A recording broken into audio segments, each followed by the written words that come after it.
My name is Matt Schaefer, and today I'm announcing that I will run for state representative for District 6 as a Republican.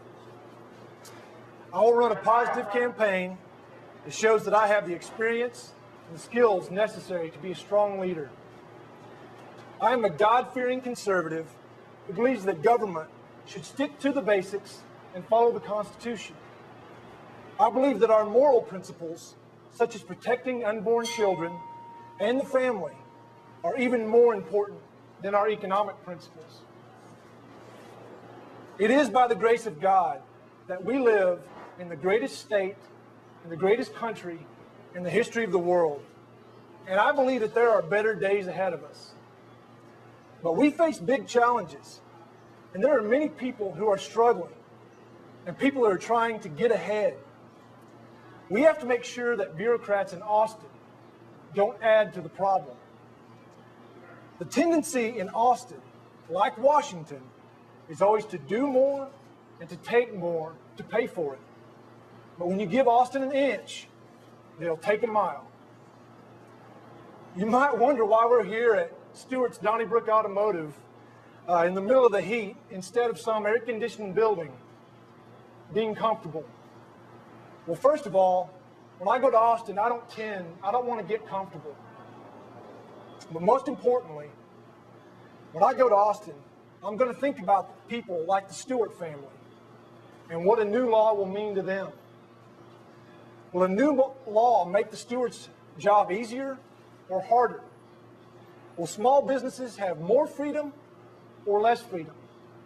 Will somebody who's struggling and wants to start a side business have more regulation to overcome or less? Austin needs to stick to the basics and be held accountable.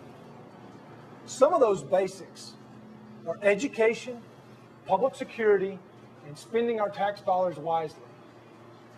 In education, we must maintain high standards and flexibility at the local level.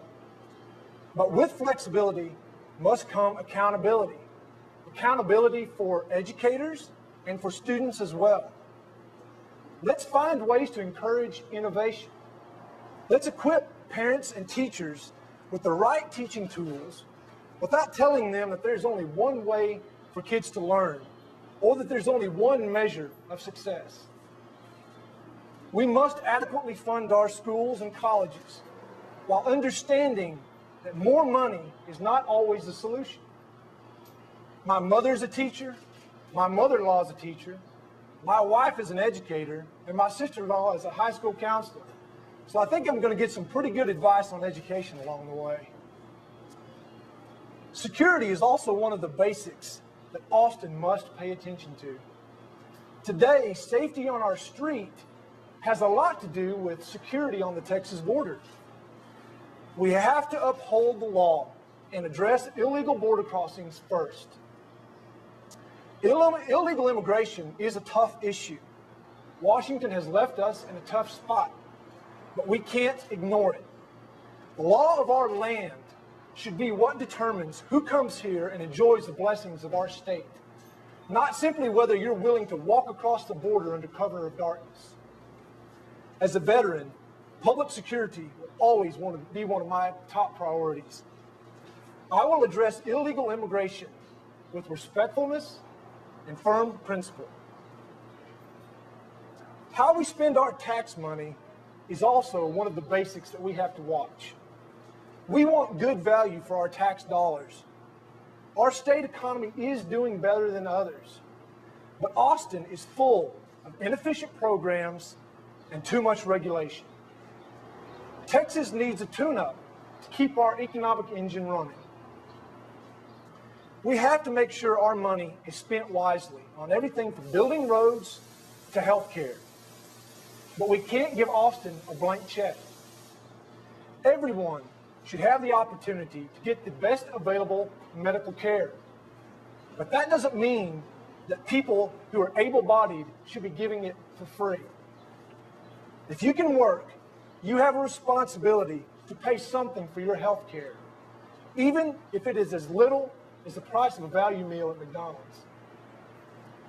As we deal with these difficult issues, I will strive to be a man who prays and a man who listens. There is wisdom from God available to all of us, and there's a lot of common sense right here at home. No one goes to Austin and gets anything done by themselves. We have to work together, and that will be my goal. There is unfinished business in Austin.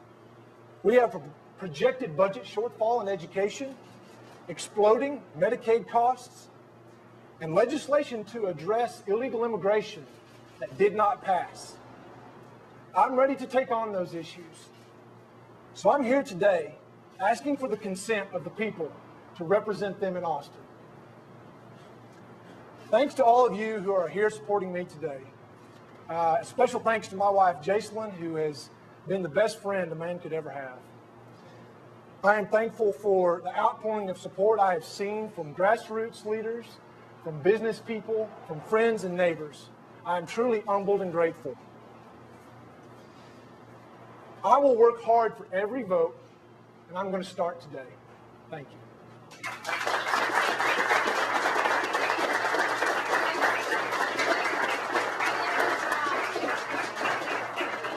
Yeah, I want to introduce my wife, Jacelyn.